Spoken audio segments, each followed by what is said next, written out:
Hey everyone, it's Zoop. I thought I'd come in here and talk to you guys directly to go over the news we got for DC Dual Force today.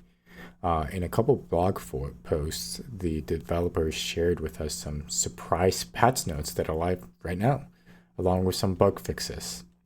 First thing we have here is that Steve Trevor actually received a nerf.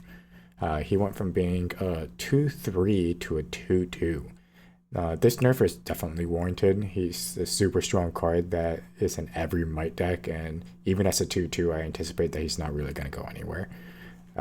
Secondly, we got Wildcat here, who also received a nerf to his health, very similar to the Steve Trevor nerf, while not extremely prevalent as Steve.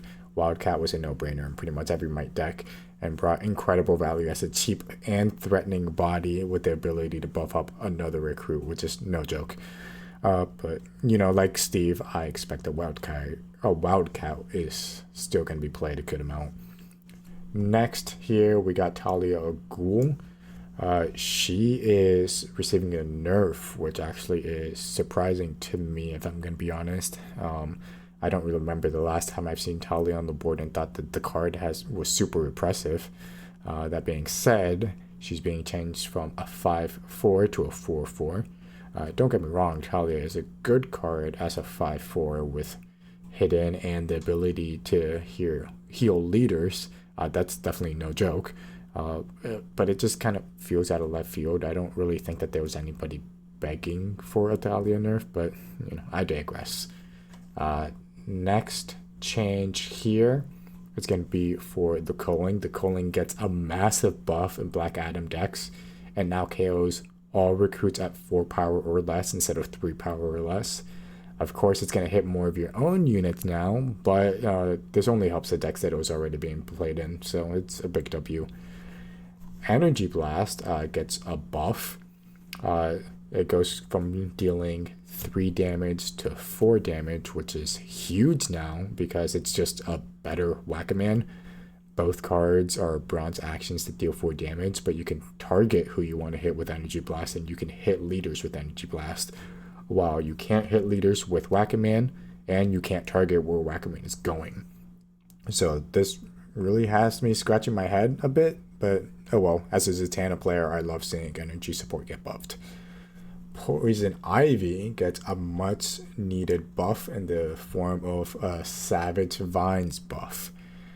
So Savage Vine, the vines that she summons are now a 3/3 from a 3/2.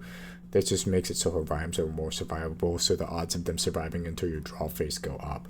So that's always good. Hellblaze is getting a similar buff to the Culling. So now instead of it doing 3 damage, it does 4 damage to each enemy.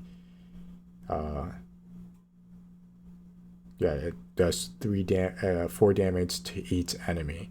I don't really see this being played a ton still. It'll definitely go up in play rate, for sure.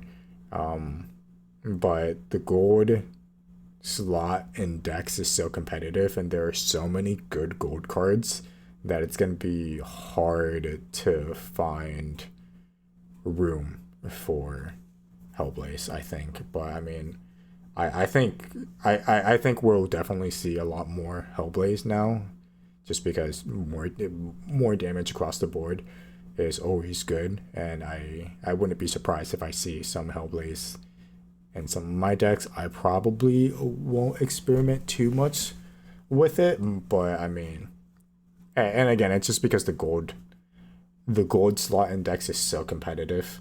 But I mean, I might be proven wrong. Let's see. Lastly, this is the change that excites me the most. Chaselon is getting an enormous buff. He now generates a bronze energy every time another lantern is played instead of just the first time a turn. The Green Lantern archetype already needed a lot of help because as of right now, it's just too slow. The tempo of this game is so fast, and having to invest 2 resources every time to get a Green Lantern's true value is just really slow.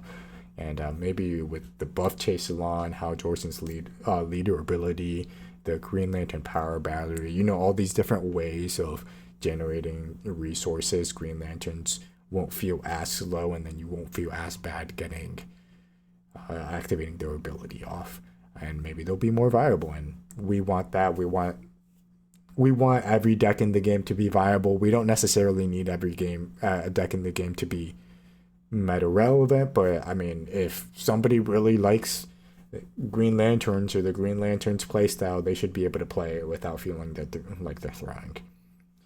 The next, I mean, other than that, we get a whole bunch of bug fixes and stuff like that, gameplay fixes and stuff, and they tell us some known issues that they're working about. But that's not really what I'm interested in here. I have faith that they'll be able to fix everything.